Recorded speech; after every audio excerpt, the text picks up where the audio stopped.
Hello, everyone. Welcome back to the L.A.M.E Book Club podcast, and dare I say, welcome back, Ellie, to the United States. Yay! As we mentioned, I made it. Yep. I don't remember which. We did a bunch of recordings before Ellie went to Japan. I don't remember which episode we said it on that she was going to Japan. But she's been gone for like almost 2 weeks, so we did like pre-recorded a bunch of stuff. So yeah, not only well, hello to everyone, but welcome back, Ellie. Welcome back to the podcast. Thanks. To the U.S. Feels good to be home. It really does. It does. But it was a great trip. Good.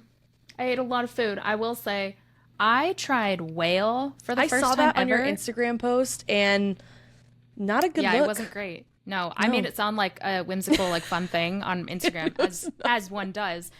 I got so sick. Not even like, oh, it made me sick, but just mentally, like after eating that, I was like, I didn't eat sushi for the entire trip because I was so grossed out, and that was day one. So I really screwed myself over. But jeez, I tried it. I was adventurous. Really bad timing eating whale right after we interviewed Ula's call. Oh no, that is so funny. That's my bad. Okay, well, today. Anyways, thank you guys for being here. Yeah. I love us. Just kidding. I hate us. I know.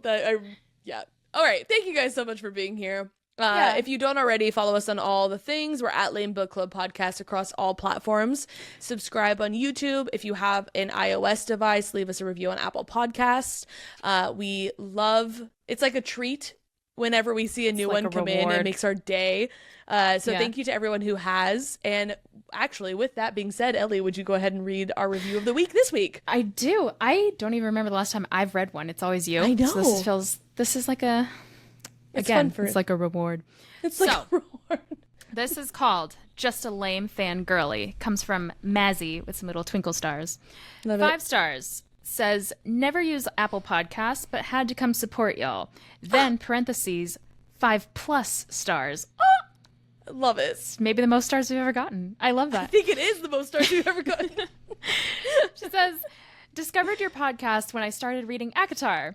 Was looking for others to validate my insane obsession with fantasy books. Leave it to us. We'll validate anybody's insane obsession. Absolutely. You want me to justify something? I got you, baby. I got you. We'll see what the one person who always agrees with me has to say about that. We're the people. We will always agree with you.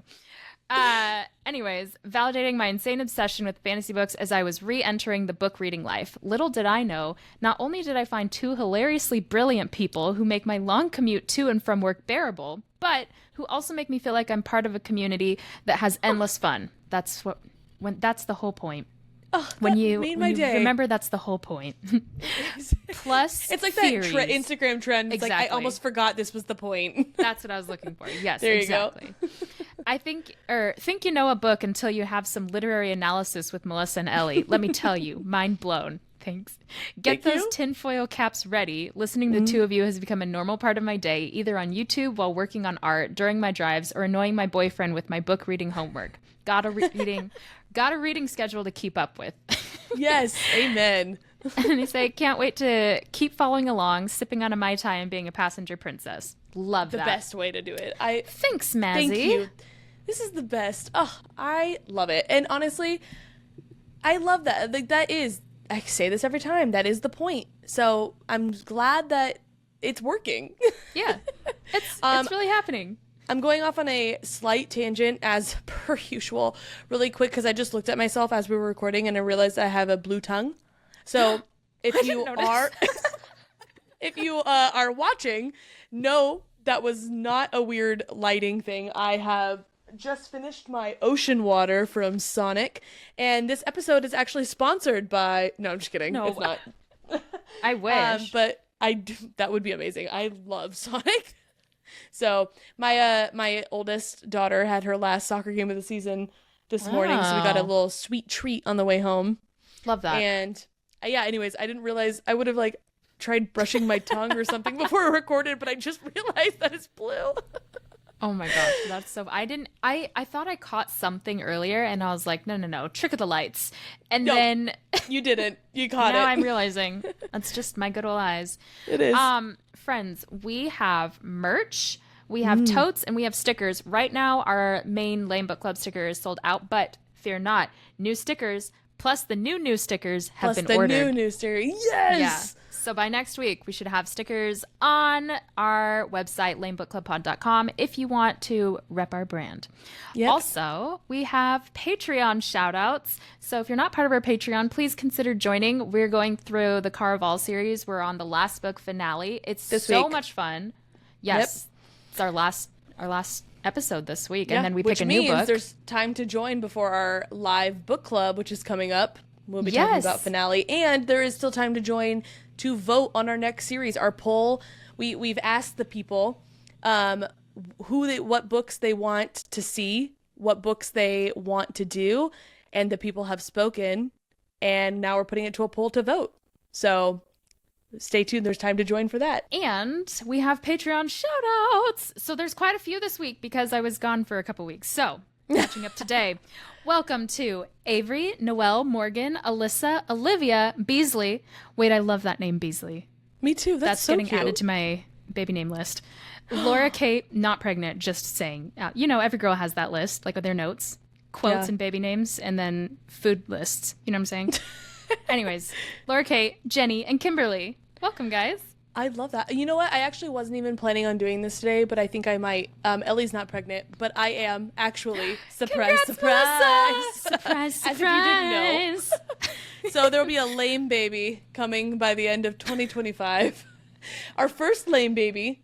Because my other two kids were born before we started the podcast. So yay! That's funny. We're so excited. Anyways, very realistically might be added to my baby name list. We don't know what we're having yet, so I guess TBD on that. But yeah, we shall see. Super exciting. So love it. Yeah, that's Can't fun. wait. Well, give us our spoiler warning for the day. We sure will. All right, we will be going over Quicksilver by Callie Hart. Today we'll be talking through chapters 9 through 12.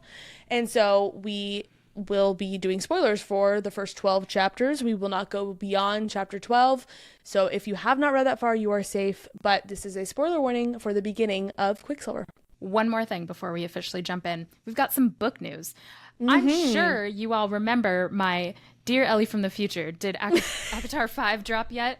Because we pre-recorded. It did not. Turns out it did not. But have we lost hope? No. Yes, I have. I have not. And this is why. The new rumor, and I know, here I am, ready to get hurt again. The new rumor. You know those giant books that Bloomsbury's been putting everywhere? They're all flipped to chapter 21, and that's the page that Sarah is signing. And I guess she's signed the same thing on several of those massive books. Something about, like, it's the quote where they say, like, I'm a wolf, and I don't remember the rest. But you know, the one. It's the one. But because it's flipped open to chapter 21, now the rumor is May 21st. We're about to get our announcement. See, like, to me, I would love to eat my words, but May 5th, the 10th anniversary of ACOTAR, like, that felt so much more realistic. This feels like such a stretch. And I'm like, if we didn't get it on the anniversary, if we didn't get it on all these other dates that, like, made a lot of sense for even an announcement, a secret drop, like, for anything, why a random day in May just because it was flipped to the 21st chapter? You know what? I'm not saying it can't happen. I've been burned by rumors too many times. Here's why I hold hope. And it all comes back again to my father. Everything does. Yeah, everything does. He was so big on not celebrating, not that he wouldn't celebrate, like, our birthdays or Christmas, but not doing big gifts on those days so that we wouldn't think that, like, we just deserve things on those days. Yeah, we wouldn't expect big gifts. So, like, the first time I got a phone, he came home on, like, a random April Tuesday and was like, I got you an iPhone. So just, like, I feel like Sarah's got to be this. Sarah's channeling M. Yang. That's what it is. Just, we can't be expectant. We just need to be grateful. I love it. You know what? I'm all talk. I got so mad. Ellie, I haven't even told you this yet. I got so mad on May 6th. May 5th. Oh. No, on May 6th, when nothing happened the day before, that these words actually came out of my mouth. I said, if we don't get anything on May 21st, I'm not reading this next book. I'm sick of being jerked. Well, exactly. I know that that's not going to happen. But I meant it. I really meant it for about 10 minutes. I was so serious. I'll give you those 10 minutes. Thank you. I just felt very validated in my grief of just, you guys, I don't know, like, if anyone really has thought too much about this.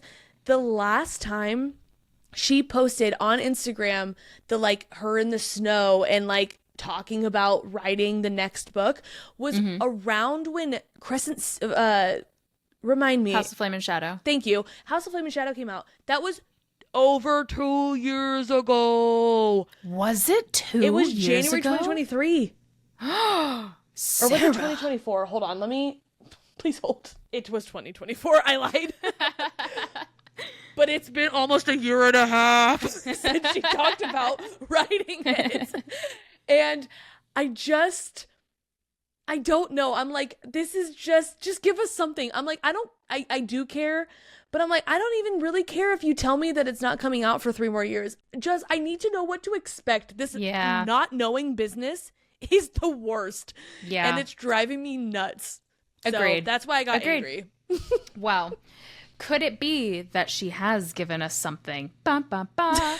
I came out with this like, oh, what if? But I actually am kind of not on this board anymore, but I'll let you all decide. So recently, a book came out called Silver Elite, right? Oh, yes. It's the new hot thing. Everybody's talking about it. I cannot wait to read it. I'm going to the bookstore tomorrow to go pick it up. It's by one Danny Francis. Now, what we've gathered as a collective book hive mind community, yes, is that Danny Francis is a pseudonym. Hive mind. There is no real Danny Francis writer, author. This is a name that what we all assume a big author has chosen to write under so that they can kind of get away from maybe books they've written in the past or maybe just the association with we're expecting this to be amazing because it's you. Yeah. But that leaves everyone wondering, who is Danny Francis? And a lot of people are questioning if it's SJM. Because I believe that in this book, there is either a wolf or a nickname of someone that they call Wolf. And again, with those big Bloomsbury books, Sarah's been writing like, I am a wolf, that quote. Yeah. And so everyone's like, is this a hint? Is this what it is? And it came out May 6th. And the FMC has watery bowels. I'm kidding. No, I was like, totally shut up. That's just the token SJM. Yeah. that's just kidding. That was good. Thank you. But let us know what you guys think. I've heard that it's like confirmed that this author's from Canada, so it couldn't be SJM. But then I've heard other people say like that was never officially announced anywhere. So who's to say? Could be anyone. Yeah. Well, and ladies and gentlemen, at the end of this episode, stay tuned because when we are finished with chapter 12, we might be done with our Quicksilver portion of the episode, but fear not. We do have another indie author interview at the end featuring author Hunter Snow and her book Gone Country. So stick around for that. But in the meantime, Ellie, are you ready to dive into chapter 9? Chapter 9 and feeling fine. Yeah. This chapter is titled Righteous Purpose. We jump back in with Saeris, Renfis, and Kingfisher on their way to a Fey forge.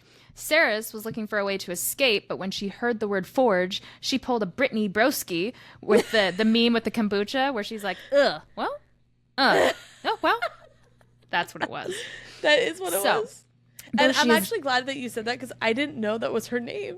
Yeah, she's so famous. Well, I know, but I don't know her name. I only know her from the meme. I know she's got like a podcast now. Like, no, I know that. I've seen lots of her stuff, but I don't think I've ever looked at any account names or anything associated with it.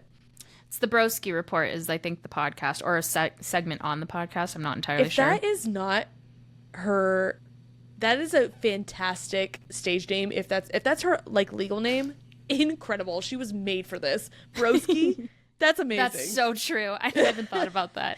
Broski. I wish that was my last name. I could do so many fun things with it. I know. What's up, Broski? Anyway, sorry, keep going. Back to Saeris. She is desperate to get back to Hayden, her brother, but she also realizes that she knows nothing about traveling through a Quicksilver pool or how to navigate in one. So best to just not let that process be rushed. The three Fae are debating on where to start with the forging process as they make their way. Everlayne and Memphis are team research, and Kingfisher is team just start. And I personally relate to this so hard because anytime we're doing a project ever, my husband's like, let me get the calculator out and print out all 14 pages of instructions. And I'm just like, I've already glued 6 pieces together. Are you telling me we have to take it apart? It's so funny that you say that because I feel like multiple times we've talked about how we married male versions of each other. And however, I will say this is one scenario where you and I are the same. That is so me. I'm like, if I have a plan, I'm not going to do it. So let's just get going. And Zeke is like, the instructions say. Yeah. Oh, I hate it. And I'm like, yeah, well, look at the picture. The picture says this. I've got eyeballs. Oh my gosh. I might have to post a picture of this. We were putting together a shed, like one of those Home Depot DIY shed doors. And it just has these 2 decorative, like, you know, the arrows that go on the doors. I know exactly what you're talking about. And Grant's like, do you want to do this part? Here's the tape measure. And I was like, God gave me eyeballs for a reason. I will eyeball it. It is so uneven. It is so uneven. It's like 2 feet off. It's like not even, it's comically off. It's like I blindfolded myself, spun around 4 times and slapped it on like a donkey tail. It was terrible. But you know, anyways, it's fine because you have eyeballs and you can see where to put them. And now I can see that I've made a mistake. And I live with it. It's fine. Incredible. So, Saeris mentions how Kingfisher prowls towards her, and it turns her insides into a double knot, which is so much classier. It's funny you mentioned this earlier because I wrote this. It's so much classier than turning them to watery bowels. You know what's funny? Maybe it's just because I am pregnant, but when now like rereading this, when I read that again, when it said turn my stomach into a double knot, the first thing I thought of was, do you know what like a nuchal cord is? No. It's when the umbilical cord gets in a knot. And it can be fine. It can be not great. But so I'm like, in my mind, I'm picturing 2 knots in like an umbilical cord. And I'm like, man, that's rough. Like, but that's not even at all what she was saying. That's just, I think, the season that I'm in. And that's what it made me. So if anyone else is a mom and has thought that when reading this, please make me feel better about that.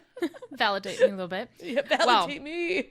Everlayne makes the case that Saeris needs to know a history of their land before she can consider forging. And Kingfisher says to Saeris, all right, Ocelot. Is that how you pronounce it? Ocelot or Ocelot? Ocelot, I think, is how the audiobook says it. But Ocelot. I like it. Really, all right, Ocelot. When you said Ocelot, that made me think of oscillating fan. Oh, I think there's a animal called an ocelot. What is that? Something like that. A lizard? Axolotl is like a salamander. Ocelot. Oh, it's a cat. It's not a lizard. It's a really nice looking cat. I was going to say, but ocelot sounds right. The ocelot gives it all he's got. I don't know what that's from. It's me. I said chapter 9, feeling fine earlier. I've been really into like chant rhymes. Yeah. Holland in her soccer team, she's number 8, and so I'm like, number 8, feeling great, and she loves it. Oh, love that. Anyways. So he gives her the cliff notes of what she needs to know. Basically, she's the only human in Avelia. She's not safe, and there was a time when this land was full of humans. But then Memphis stops him before he could dive more into that. Fisher then says that they were cursed a millennia ago, not the humans, but the Fae. They were cursed a millennia ago, which is why they now have sharp canines and have used those canines to drink humans dry. Womp, womp, womp. I liked the vampire reference in this because too. I'm like, okay, cool, we're getting Fae. But now we're getting, it's like more vampire than just Fae. Yeah. Yeah. Well, no, I mean, did they're like still it. regular Fae. And like in most fantasy books that I've read, Fae, they vary, but like generally speaking, most of them always are larger than humans, freakishly good looking, have like fangs. Like there are some things that I feel like are pretty consistent, but I like this backstory and the history of the fangs that Callie gave us in this book versus just being like, oh yeah, they have fangs and like that's just like accepted, which is fine. I would not have been upset if that was just the situation, but then when there was like a reason for it, I was like, oh, that's kind of cool actually. Like I liked having the understanding of not just the fact that they have them, but the why behind it. Yeah, sure. Yeah, very cool. Very fangs. Everlayne screams at him in tears, asking why he's being like this. And when he replies, "You should be used to this by now, or did you forget who I am?" Everlayne screams back, "You're my brother," which struck a chord in all of us, I think, because I was not expecting that twist. What a twist. Fisher says to be careful. They don't want to spill all their secrets in one go. There's more secrets then. Obviously, and we're I'm only intrigued. 9. What's that thing that they say, like, oh, you had my attention, or you had my curiosity, now you have my attention? Is that what it is? I don't know what you're talking about. I thought you were going to say you had me at, because that's the only thing that I thought of, or came to my mind. I think it's from Django Unchained. I haven't seen that, so that would it's so make sense. Good. No, because so I always think that it's the lizard movie, and it's not. Me too. I think that too, and I'm like, I don't want to watch That's that Rango, stupid lizard right? movie. Yeah. Johnny Depp. Yeah, yes, thank you.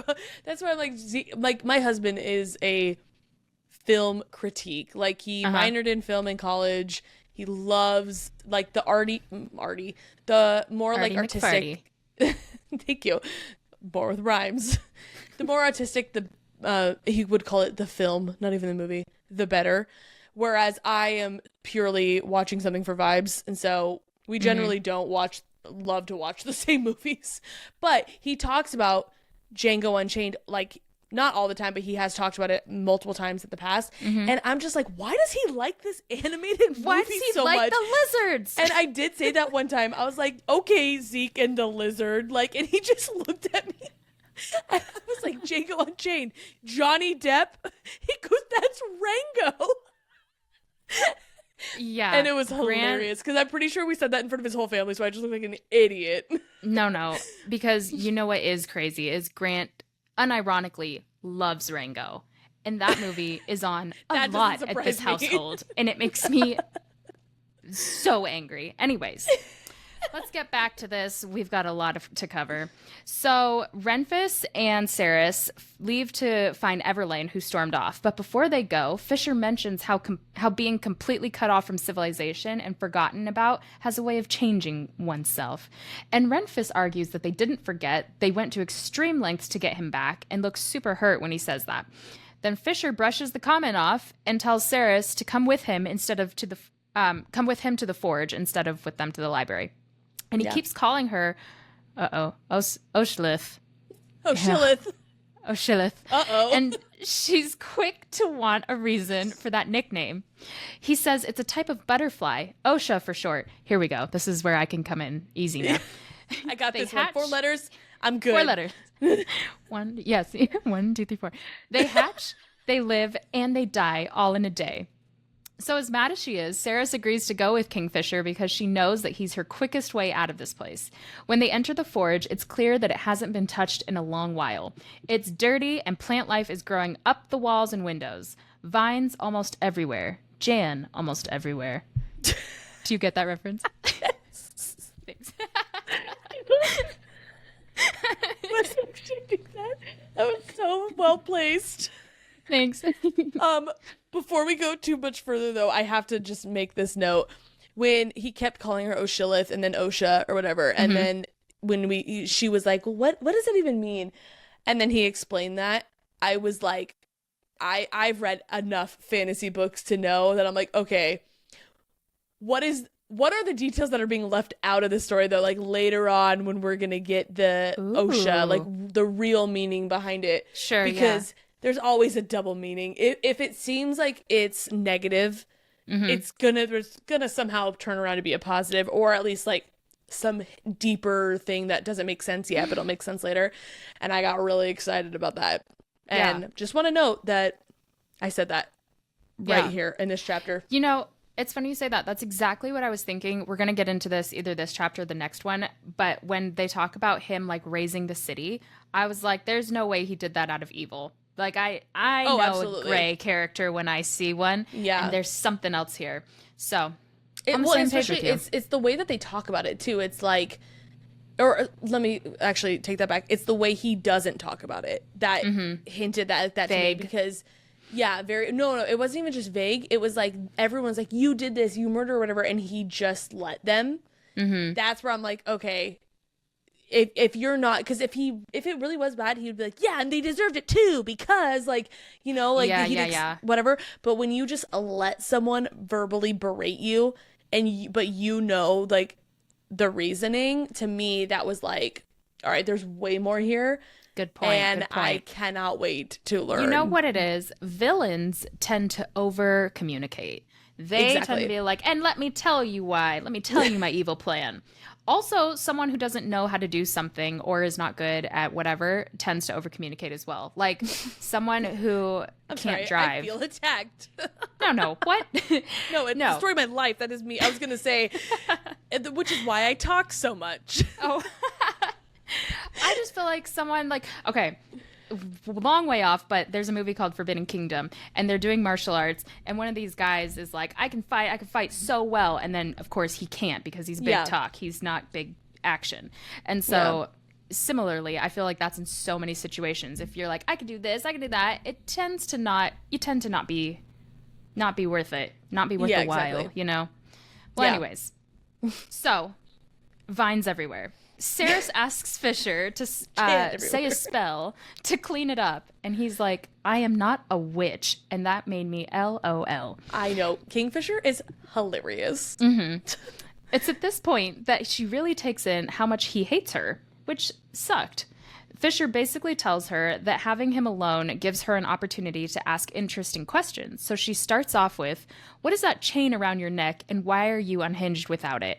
And again, I like Saeris because I can think of many FMCs that would use that time to say, I don't want to know anything from you. Yes. Don't That's speak to me. so fair. It's not like I don't know, what's your favorite color? Yeah. It's like, let's just jump right in. Yeah. And Tell even me, Callie what are writes the in details? there from Kingfisher, he's like, right to the jugular then. Yeah. So I like that. Yeah. He tells her that the Quicksilver is a sentient type of metal. It pushes any living creature beyond the boundaries of sanity. He said that his mother gave him the pendant, which is actually called a relic, when he was young, and it kept him safe in the Quicksilver pools. He once had to travel without it. He was forced to, and the Quicksilver took him. A healer was able to draw most of it out, but he was left with some lasting reminders, and we are pointed to that little speck of Quicksilver in his eye. Mm-hmm. Yep. And again, I'm like, now I'm sure he's the one on the cover. All of this is pointing to... Oh, you know what? That silver tear, I do think this is him. I do think this is not Carrion anymore. So a healer was able to draw it out. On this hill. Yeah. So keeping the relic on him calms the noise in his head. And without it, what's real and what isn't real blurs. Then Saeris asks why he gave her the relic to travel through the pool and why he didn't just let her die. And he responds that they're at war. They need to be able to travel through the Quicksilver for the supplies now that the pathways are open again. The Quicksilver responded to Saeris, meaning that she is an alchemist, so they need her. And then after this, the two spent the rest of the day cleaning the forge in silence until Renfis came to collect Saeris. When he got there, he asked, why haven't you guys even started yet? And Saeris is like, this place was a disaster. We've gotten so much clean, but it was so much worse than this. And at that moment, Kingfisher's shadows surround them and fill the room with darkness. And in a blink, they snap back and the whole room is repaired and sparkling. I would lose my mind. I love this part too, because right after she said that, she was like, okay, boy, like, what do you mean? I'm sweating. Like, we have been working really hard here. Actually, thanks a lot for noticing.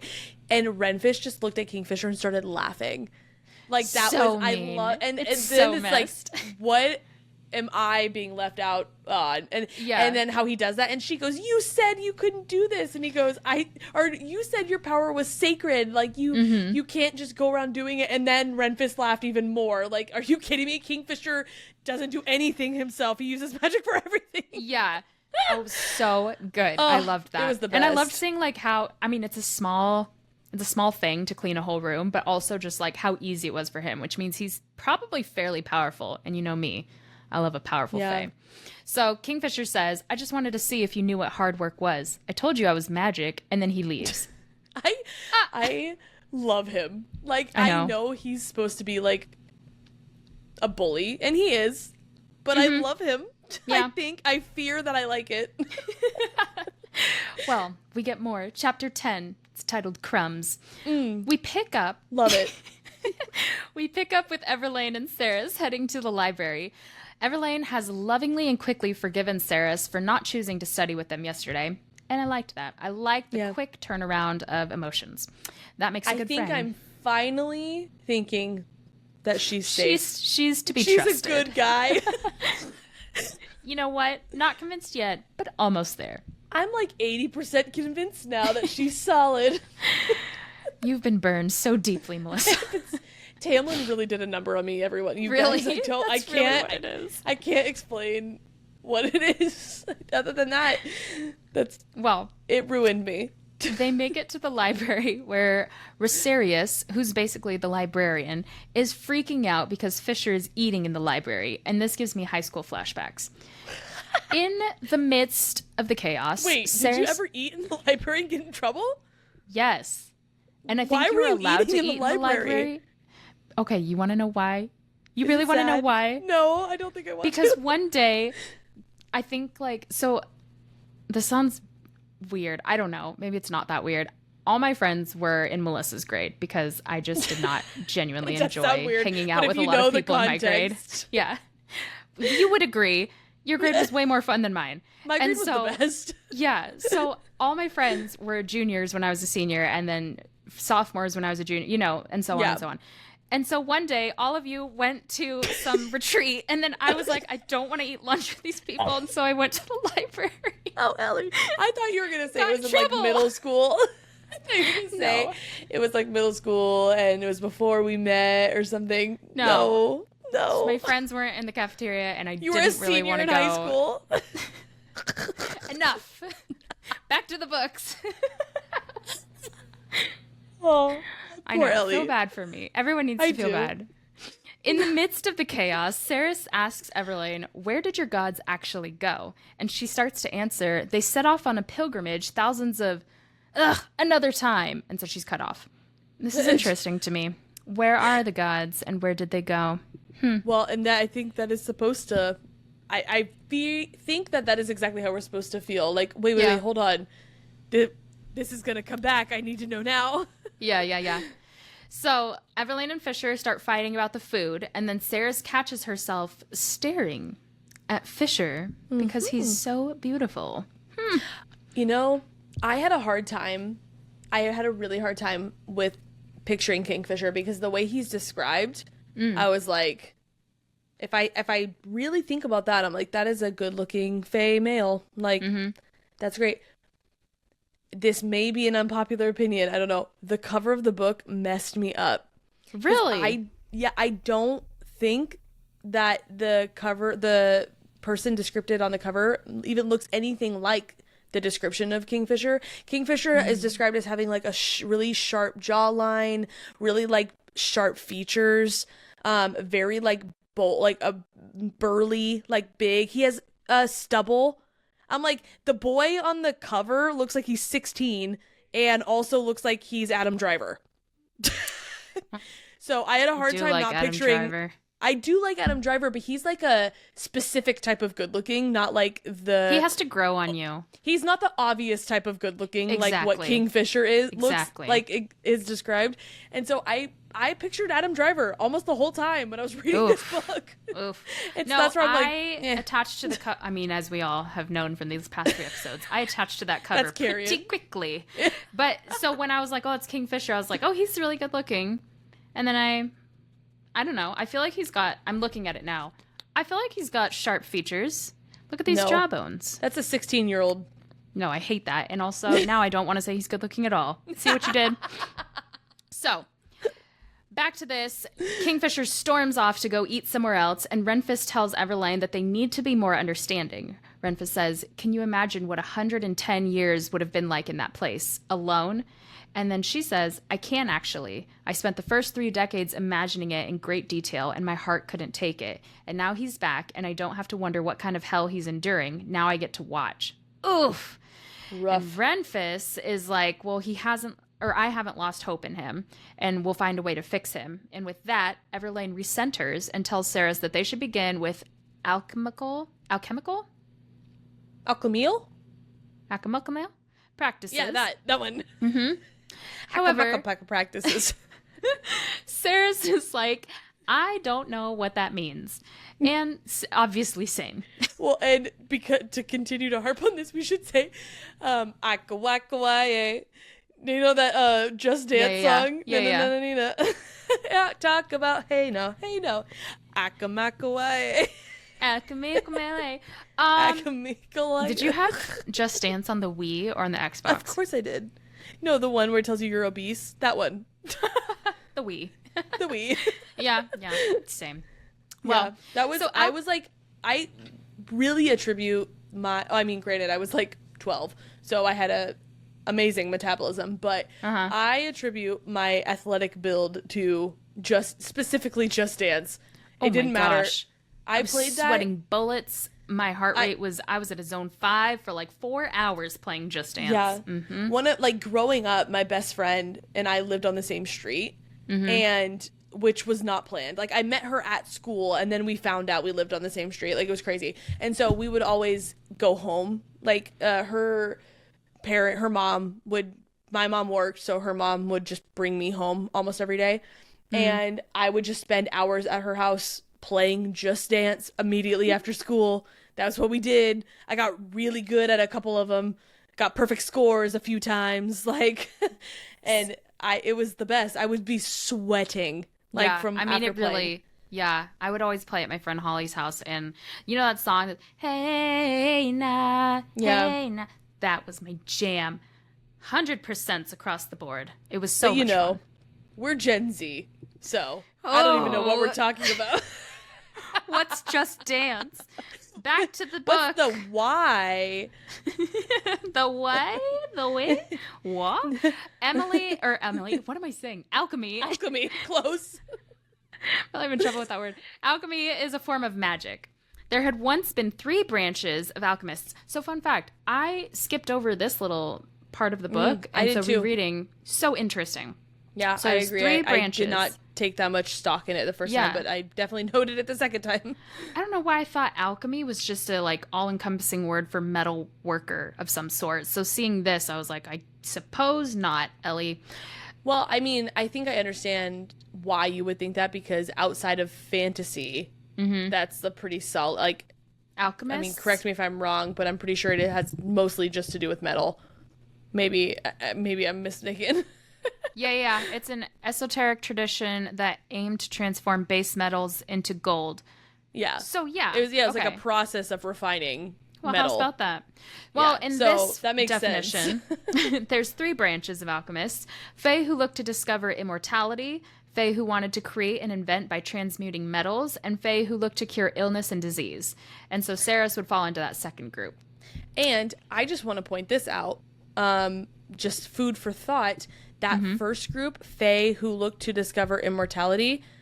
Can we talk? I know Madra is supposedly human. Oh.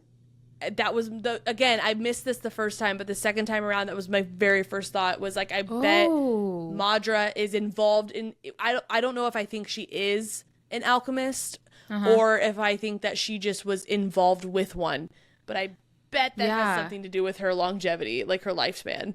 That is interesting. Love that. Good catch. Thank you. So the catch to this, no one knows how the alchemists manipulated the Quicksilver or if they controlled it at all. They often went mad and killed themselves. Yikes. And let me just say, I was so hooked on this book at this point. Like, it was unreal. I could not put it down. I agree. Like, I felt like it was comforting. It was a comfort read in the sense that, like, I love Fae. There's magic. There's a hot guy. Like, it's the things that most books have. But, and I know that Callie isn't the first person to write about alchemy, but it was the first book I read that involved that. So it was a really unique magic system to me. Yeah. And so that made it really intriguing to, like, because I'm like, I know nothing about this. Tell me, Callie, what am I supposed to know? I really liked it. I love the idea of the sentient metal especially. But with Hayden in mind, Saeris knew that she needed to figure this out. So the topic of languages was brought up when Saeris realized that she could read the books handed to her. She was like, I shouldn't be able to. Isn't it impossible? Wait, hold on. Shouldn't I not know this? So it turns out, and I was this is going to be a little spoiler for House of Flame and Shadow, so skip ahead 30 seconds if you haven't read it. But I was waiting for there to be like, yeah, we gave you this like magic bean, so now you can understand everybody and everything. Gosh, I know. And I was waiting for that. So it's cool that they really explained it, and it was a real legitimate excuse of why she could understand them. But turns out the excuse is that Fae had influenced much of Zilvarin and left the humans speaking the common Fae tongue. Then Madra was brought into the conversation, and Everlayne confirmed that Madra was indeed human and that someone must have performed some magic to keep her alive since she's centuries old. So that's really interesting that it might not even be someone. It might have been Madra and like, an exploring alchemy. Yeah. Well, I think it, to me, like then, I'm going to be so honest with you, I totally forgot that this conversation happened right after that. Mm-hmm. I knew it happened. I just couldn't remember when it happened, which is why I didn't want to bring it up. But that for me, it was like, okay, so she is human. So she got tangled up with a different form of alchemist at some point in the past before everything, like the pathways got shut down and stuff. Yeah. And that explains how she's human but still immortal. Yeah. Super cool. Wow. Lane also explained why the Quicksilver pool stilled for so long.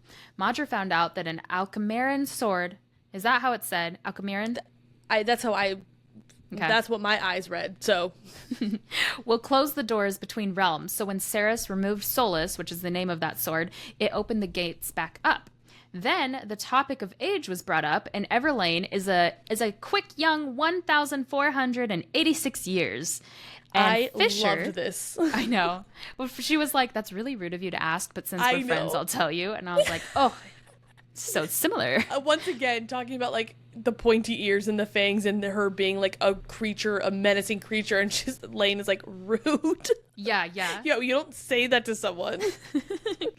Well, Fisher is 1,733 years, and we love a 1,709-year age gap. And yes, I did do the math between him and Saeris' 24 years. My mouth hit the floor reading this for the first time. Oh, yeah, because, I mean, we know, like, Rhys in ACOTAR was, like, 500 or something. And I was like, hot damn, that's an age gap. Like, reading ACOTAR.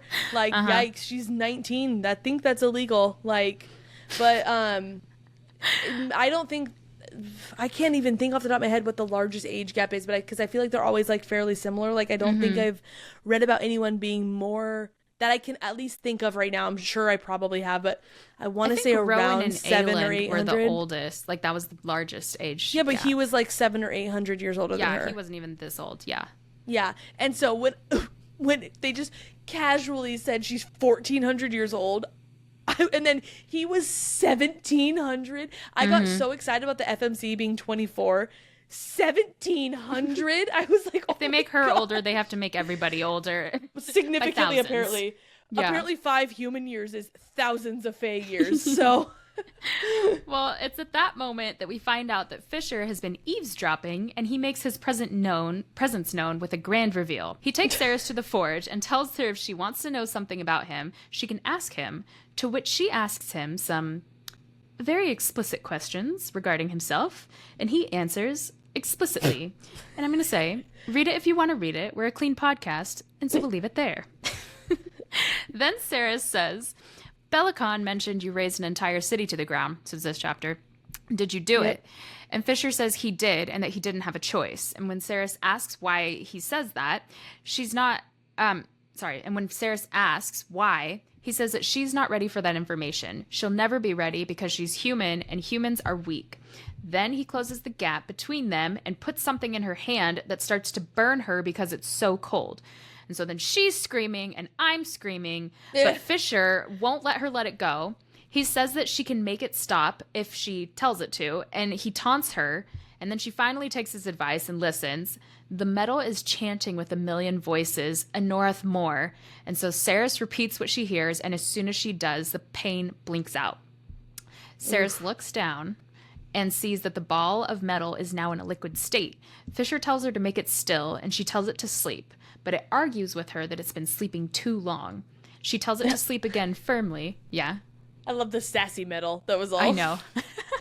I love the Quicksilver. It's like one of my favorites. It is my favorite part of this whole book. I think Quicksilver's going to be on my baby names list. I'm just kidding. Love it. A little QS. Real quick. Well, so then it goes to sleep. But real quick, I want to mention this. I have an aside that I think is appropriate to bring back into the picture. In chapter 1, we talked about Saeris climbing that wall with the gauntlet. Yeah. And the gauntlet starts to rock and whisper, and then particles of the sand rise up and say, she sees us, she sees us, she sees us. And I was like, what the world? And Sarah says, not here, not now.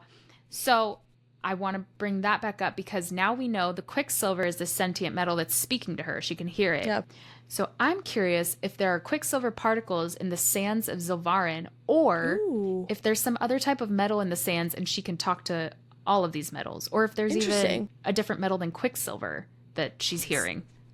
I'm glad you brought that back up because I remembered that scene, but I just remembered it differently. I thought, well, I guess it was partially the gauntlet. I think I just kind of like glanced over the fact that the sand particles were a part of that as well. Because then, so I mean, I'm thinking obviously like, okay, well, there's some form of Quicksilver in the gauntlet. Yeah. Whatever. But now that's interesting that you bring that up about the sand.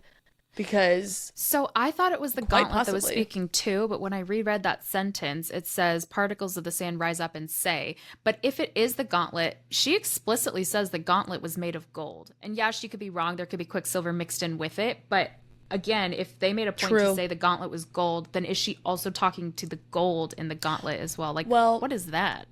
I fear that I was part of the problem in my assumption of that, because as we had talked about in the very first episode, it was not just a gauntlet, it was Thanos's gauntlet, meaning there was room for Infinity Stones. So I kind of figured the Quicksilver was like jewels on top, or like something like that, like it was like a design of some sort. It wasn't necessarily like, because I know it was gold in my mind. The Thanos movie theater cup holder is also gold. Like, but it was like the extra that was the Quicksilver to me. Yeah. That makes sense.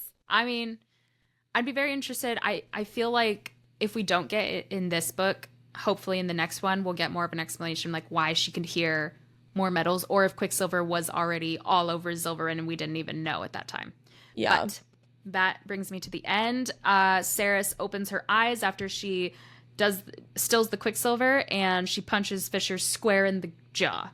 Yeah, girl. We love it. We love a strong FMC. All right, chapter 11, swallow.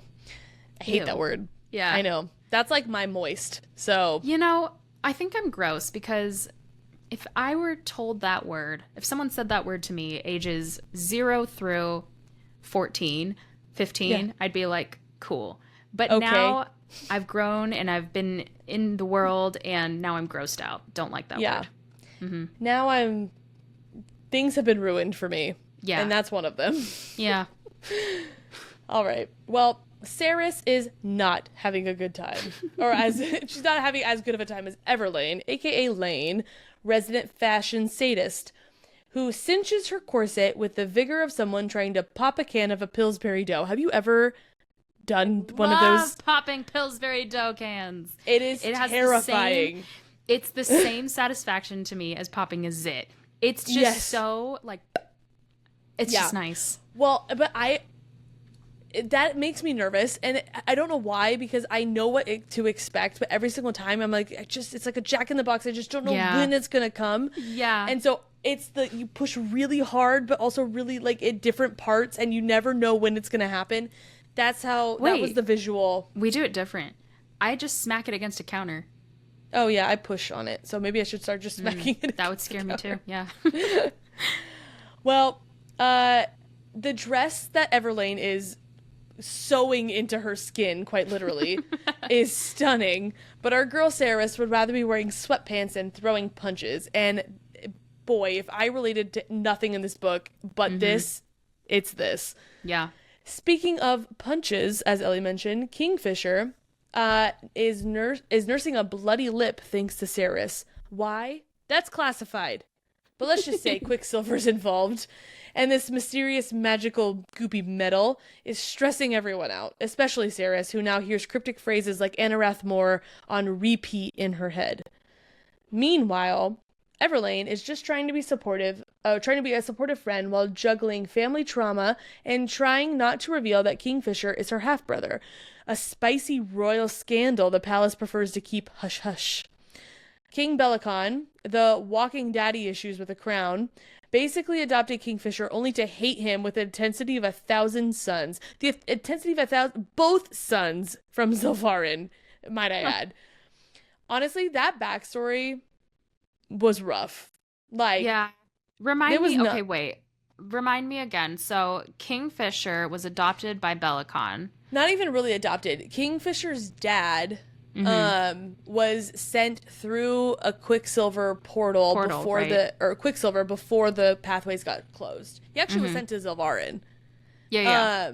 But I think he's still alive. Fun fact. Well, yeah, obviously. Theory. Nobody, no crime. Yeah. Yeah. But he was sent there, then the portals closed, so he was stuck. And so, I mean, effectively, that widowed Kingfisher's mom. And then Bellicon, his wife, died.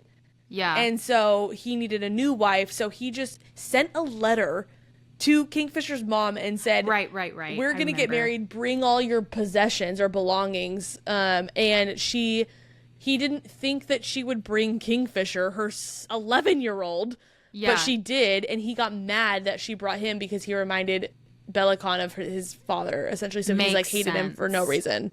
Yeah. Or from Could you imagine getting a letter in the mail that's just like, hey, I know you're grieving. I'm the Bring king. Your stuff. We're getting married. Yeah. Bring everything bags. you hold valuable. Well, and now enter Kingfisher again in full armor at breakfast in Saeris' room with cheese. I loved the cheese. I talk about cheese a lot. I'm not gonna lie. I really liked the cheese element of this. I love cheese. Also, this is weird. We went to our local Renaissance fair last year, and there's these like wood engraving vendors, and we bought one of the wood engraved things. It's sitting over there, but it says poets have been mysteriously silent on the subject of cheese, and there's cheese in it. It's my favorite possession. I love it. And I like that it looks like a wedge of cheese, too. I know. String cheese a day that keeps the grumpies away. Well, Kingfisher is there to share a meal, flirt in the most menacing way possible, and pretend he isn't seconds from getting decked again. Oh. There's some tension, some sharp canines, some choking on cheese, and it's romantic. I loved it.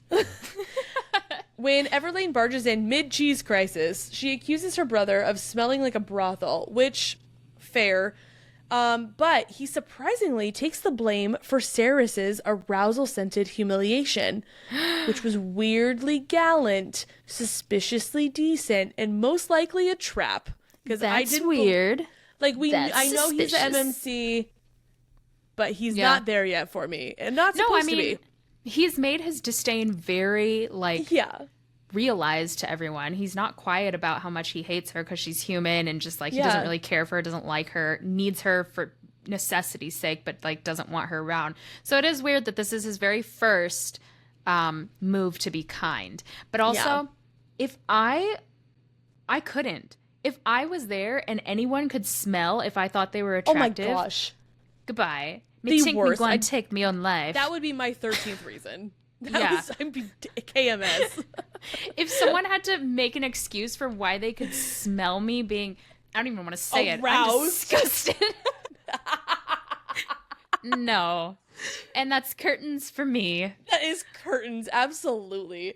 Well, good thing we're done talking about it. Fast forward to the library, where Saeris is less concerned about snow and more concerned about getting the hell out of Dodge.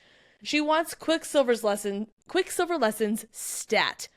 Old man librarian Saeris spills the tea and also burns his tongue. I don't know why that made me laugh so hard. I know I mentioned this in a previous episode, but I think it's just because I picture him like the turtle who starts the races in Mario Kart. That is Saeris to me. Yes, we've talked about this. Yes. I might have said no at first, and if I did, bad. No, you agreed with me. It's yes. Okay, good. You agreed twice. But so I'm picturing an old man looking like that turtle burning Yes. his tongue on some tea, and it just made me cackle. He was explaining how alchemists use pools of quicksilver to teleport by just thinking really hard about where they want to go. What movie I is also like loved that? how, like, Where you have to think about where you want to go and you close your 'cause eyes I'm and then like, you're there. at first I'm like, that doesn't make any sense. Like, how can you go to anywhere new? But then they kind of explain, like, you just picture a place like what you're wanting, and the quicksilver will take you there, or the closest thing to it. Yeah. And I'm like, okay, that makes a little bit more sense. But I just like how, like, elementary it felt. Like, just, how does it work? We don't really know. I think we just, It feels think very about Peter it. Pan to me. I don't know Yeah, why, because they don't do that. Juvenile. But you know what movie it is? And it's not Juvenile. It's X-Men, X2, Oh the my. Nightcrawler. Think about where you want to go and you're I there. never saw that one. Oh, I never got into the X-Men series. I know that you like it, but Yeah. You've got Sorry. 2 homework movies now. Django No. Unchained, Rango, No. 3 movies, and, no. and X2. No. In that order. Have a rough week. Saeris immediately begins plotting her escape home while nodding politely at a 3-hour history lecture. And just like that, our girl is ready to yeet herself through a magical puddle. But not before she gets... but not before she ties up one last thing. What is that? Well, stay tuned. Probably more punches, probably more cheese, definitely love more cheese. chaos. I know, I told you I love talked a lot about cheese. cheese. And that makes me want, I want one of those baby bells. You know, I used to think you could eat the wax. Please tell me you didn't. I didn't, but I thought you could. I ate the, I tried to make a candle out of them one time. What? Yeah, Did I it like work? saved all of them for a long time and tried to like mold it into like a candlestick. But then I was like, I don't have a wick. Stopping. I made the candle sans That wick. reminds me of Shrek when he pulls that stuff out of his Oh ear. my gosh, that is the earwax, and he just turns it into a candle. Yeah. Disgusting. I love And it. you might think this has nothing to do with the episode, but it does, because Shrek, Is when love. they go to Shrek is love, Shrek is life. When they go to rescue Fiona, they smell something smelly. They talk about, like, don't be talking about no brimstone. That's no brimstone. Callie Hart's second book, Quicksilver 2. Brimstone. And we're back. We're back, baby. Chapter 12. This chapter is titled Fox. So picture this. You stroll into a forge hotter than a dragon's sneeze. And That's there's so hot. Kingfisher. What? I said, that's so hot. It's so hot. Templars. And there's Kingfisher, half naked, glistening like a sweaty demigod, and smirking Also like so he knows. I know. And smirking like he knows you're about to mentally undress him because, spoiler alert, Saeris is. And you know that you're not even being subtle about it, especially when you know that he can smell you. That's just, knowing that, I was like, I hate this. Like, there's no hiding it ever. There's no... That's the thing about the Fae. It's all good and fun when you're locked in love. But leading up to it, boy, oh boy. That's embarrassing. Yep. And I loved how palpably embarrassing it was reading it. You know why, too? Because there's no mystery. We're always trying to be mysterious, us humans. Always wanting to be like mysterious girls sitting at the beach. When in reality, No one I'm is. just like that chunky girl that's like my hair's all over the place. And it's just not, I'm not mysterious. It's not working out. It'd be the same And here. It is written on my face what I'm thinking and seeing. It's so obvious. And it's, Saeris wasn't even subtle about it. She was staring at his beads of sweat and he knew it. Cue the finger snap and the sass. And naturally, Saeris, she tried to deny it, but not well. And he reminded her that humans are terrible liars, which is classic. She tried to get down to business, alchemy, bones, mysterious magical quicksilver stuff, but Kingfisher's shirt had other plans. Namely, to glue itself to his chest and dramatically come off mid-monologue, revealing tattoos that whisper, plot twist, and emotional backstory. But meanwhile, Saeris was just trying not to combust. Then, a dramatic animal rescue. She went full Disney princess to stop a fox from getting assassinated, and it thanks her by trying to gnaw her arm off. Kingfisher was useless.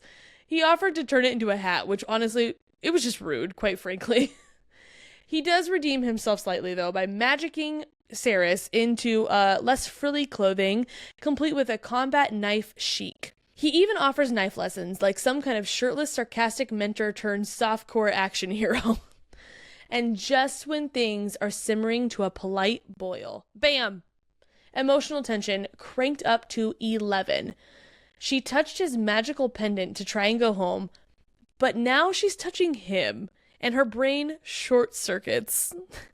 Kingfisher starts monologuing about Fey anatomy like he's reading a very intimate Wikipedia entry, and oh, look, he can hear her heartbeat. Thump, thump, baby. Thump, thump. Next thing you know, he's got her trapped.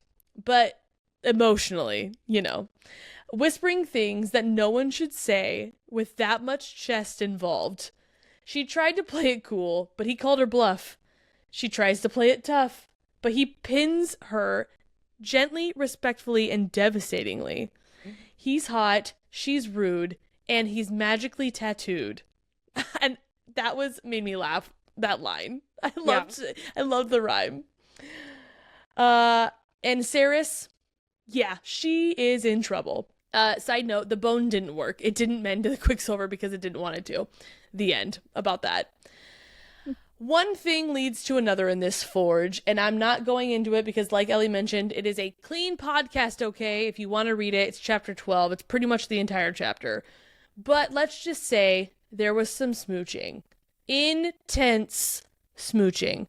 Which ends with Kingfisher teasing Saeris, her heart beating like a hummingbird, and ultimately Kingfisher going back to his usual grumping self and vanishing, leaving Saeris alone in the forge. But that is exactly what she was hoping for. And we will pick up on chapter 13 with why Saeris wanted to be left alone and what happens next. Well, guys, this was a blast. Can't wait to see you all next week for chapters 4, 8, 12, 16, 13 through 16. I can do the math. But before we leave, check out our indie author interview where we talk to Hunter Snow about Gone Country. And we are here with Hunter Snow, the author of Gone Country. Hunter, will you go ahead and give us a brief description of your book? This is my second book. My first book was Rock, Crush, and Roll. Love it. It came out last year. And this is like friends to lovers rock and roll romance. It's a rom-com. Nice. So Gone Country is a rock and roll romance, but it's my favorite trope. It's enemies to lovers. And the best. This is the cover. Cute. Oh, so cute. I know, right? So it is about a male country star and a female rock star. And that's awesome. Yeah, and they accidentally write a song together. And it becomes this hit, and they're forced to go on tour together. So, I mean, yeah, and they have some history too. They have the same manager.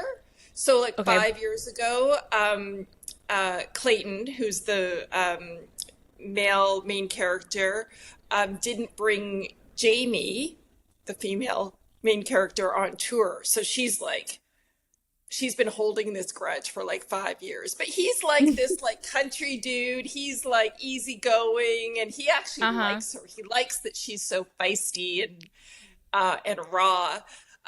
So there's like all of these shenanigans when they're on tour, and it's something that I've wanted to write for a long time. So yeah, it's a rom-com in the end. I love it. That's awesome. That sounds so fun. Yeah, I feel like I can already see like the TV adaptation. Like I'd watch that. That I would read it and I would watch it. That sounds so good. What inspired you to write this book? Kind of like when my first book, because I worked in the music industry for years and years, and I was reading these kind of rock star romances, and they didn't necessarily ring true to the actual experience, especially as a woman working in the music industry. It is like not easy. So in Rock Crush and Roll, it's about a male rock star and a female music manager. And she works at his management company, and she's had a crush on him since high school too, so that's kind of cute. I love it. So I started writing just because I wanted to bring like a realistic feel to what really happens, kind of behind the scenes, and with all of my years of doing it for a living, it finally paid off. That's awesome. And turned into something. So yeah, I wanted to write something that was funny but realistic too. Yeah. That's really cool to know, because especially like as a reader, if I don't know a lot about an industry, I just kind of take it for face value, like in a book. And so it's cool. It's interesting to know that nothing like not harping on any books or anything, but like any other books with a similar concept may or may not be super realistic just because the author doesn't have the same experience you have. So then also that knowing in your books, this is like real life. Like this is exactly what it would be like as a female in the music industry, like from your experience. Like I like that a lot. That's cool. Even watching the show Nashville, and like for sure they had, you know, music industry people as consultants, and there are some scenes in there that are really inaccurate. Like you're like watching it, and you're like, that would never happen, or that's not the way it works. Like especially with music publishing and things, you know, on the back end of how, you know, artists and songwriters get paid. I would imagine being a doctor is the same thing, right? You're a doctor, I bet, you're reading a book, and it has like medical stuff in it that's like, you know, and you're just probably like, or watching Grey's Anatomy. Yeah. It's funny. Like they say a lot of words in specifically Grey's that I'm like, I don't know what that means, but I'm also pretty sure that that's not right. Like, I'm not even a doctor, and I'm pretty sure that this is just for the show. That's so true. And I'm not knocking the. Oh yeah, no. Neither am I. I mean, they're cute, and a lot of them are really good, but like here and there, you're just kind of like, ooh, I wish I could have told the author that, like, that's not. Anyway, but again, it's just like a small percentage of people who would like nitpick at that, I'm sure. Yeah. So what is the central theme you wanted to explore in this story? Is it enemies to lovers, or was it something else?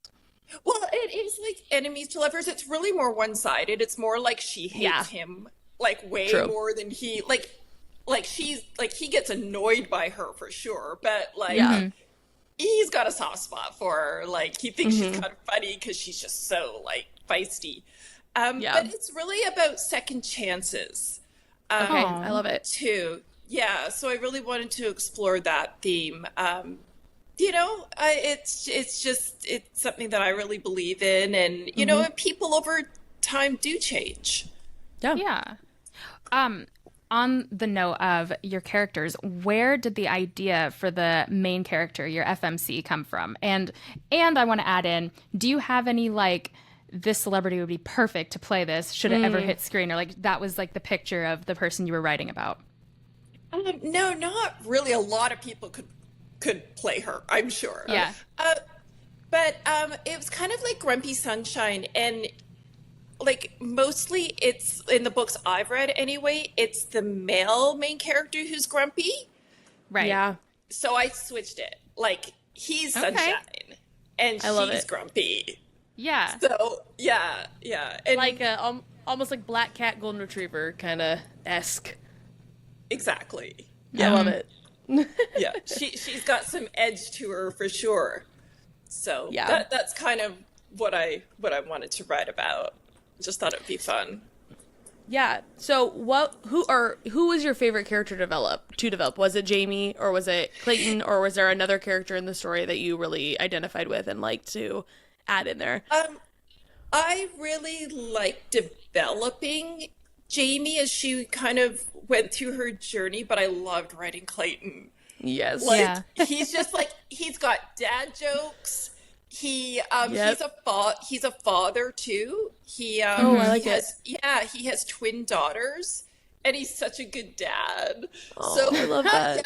I love, and he's just like, he's just like this Southern guy, Yeah. He's just like salt of the earth. Yeah. So I love that. I loved writing him, but I really enjoyed having Jamie go on that journey.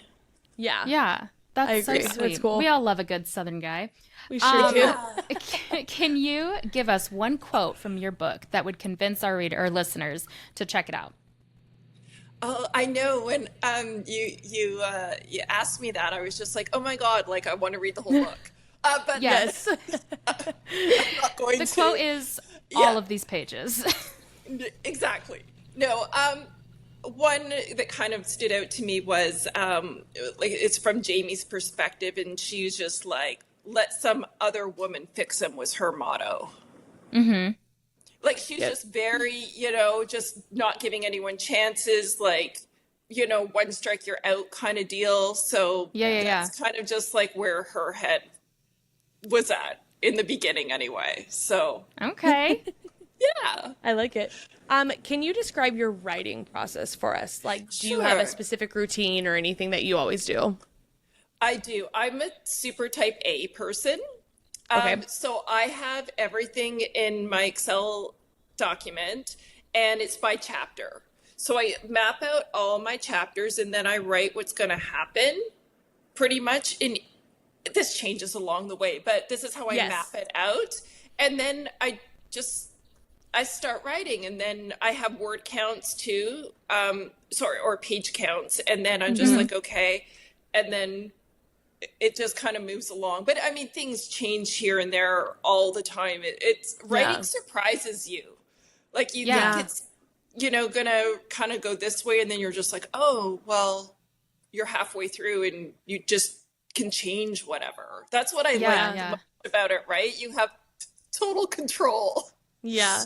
Yeah. What happens? I've never I love that. been a writer. I've never even tried. But after talking to so many authors and indie authors especially, I'm like, should I just try? It sounds so fun. Everyone's writing process, putting on the ambiance, like the music of like adventurous or, like thriller, whatever, or romance, and just like sitting down to write, and it takes a totally different direction. It sounds so intriguing and so fun. So You should do it. I've had the same Dare thought, I? Ellie. I've had the same thought, but I fear that I have. Here's the thing. This isn't self-deprecating, and I've said this on our podcast before. I know myself, and I know my strengths and my weaknesses, and it sounds so fun to do that. But I think I could only come up with like 7 pages of like content. Here's exactly what would happen for me. I'd have my really cute aesthetic coffee. I'd have the mood lighting. I'd put on the music. I'd sit there. I'd be so juiced. Like, I'm so ready. And it'd be like SpongeBob, and then I'd be done. Like, well. See, so that's why I love hearing like writing processes. Like, I love, like you mentioning your type A, so you have like everything mapped out in Excel, and then things change and you move it around. Like, that is so cool to me. I love hearing about that. But I just know that I love that people can do that, have the ability to, and the drive to, because that's not me. I will gladly I gotta know read my your strengths. book, but I will not write one, and that's fine. I don't need to. But I love talking to people who are not just have the desire to, but like the capability to do it, because it's inspiring. It really is. Even though I'm not gonna go out and write a book now, I love hearing about it, and that's the whole point. Like, we want our audience to be able to not only learn about other books that they may not have heard of, but also get inspired. Like, there might be people listening to this that do have the capabilities to write. Like, Godspeed, go for it. Please do. Like, I hope all this inspires you. Well, you don't know until you try, too, right? That's right. It's like one of those things. And like this book, especially this clocked in at over 100,000 words. Like, I could not stop writing this book. It's not that long now, but Yeah. It goes by so fast. Like you're literally like writing, and then like 5 hours will go by. Like you're just like, is it dark out? Like it's like Just in the zone. you're in the zone. Exactly. I love that. That's I love amazing. that. Well, our last question for you, well, second to last. Okay. But what message? I know you talked about second chances. Is that the main message that you hope for readers to take away from your book, or what message do you hope they do take away? Also, in addition to second chances, that you never know what's going on with people, right? You never know what kind of childhood they had, what kind of trauma they're dealing, what's going on in their lives, and just to like give people some grace. Yeah. Right. Because, Jamie's upbringing was completely different from Clayton's upbringing.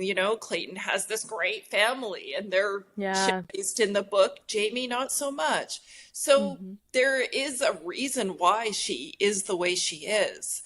Not that, she doesn't evolve and change for sure, as most people do, but, you just never know.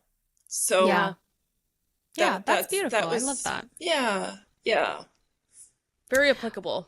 Yes. Well, I'm going to wrap it up with this. Okay. Where can we find your book? I know you said it might not be out yet. Is it coming out soon? The release date is August 12th, but it is available for pre-order. The book, and I think the print book is coming out next week in pre-order. Rock Crush and Roll is in KU. And love it's it. also available everywhere like print books are sold. So yes, August. I'm excited. It was pushed a bit because my poor editor had to chop it down significantly. He's the best though. He loves it, but like it's taken him a lot longer than I think he anticipated. So, That's amazing. awesome. We can't wait. Thanks. Thank you. Yeah. Well, thank you again so much for being on, for talking about Gone Country and Rock Crush and Roll, right? Rock Crush and Roll. Perfect. Amazing. We loved having you. Everyone go read Rock Crush and Roll, available on Kindle Unlimited and where all books are sold. And mark your calendars for August 12th, everyone. Thank you. Yeah. Bye. Bye, guys.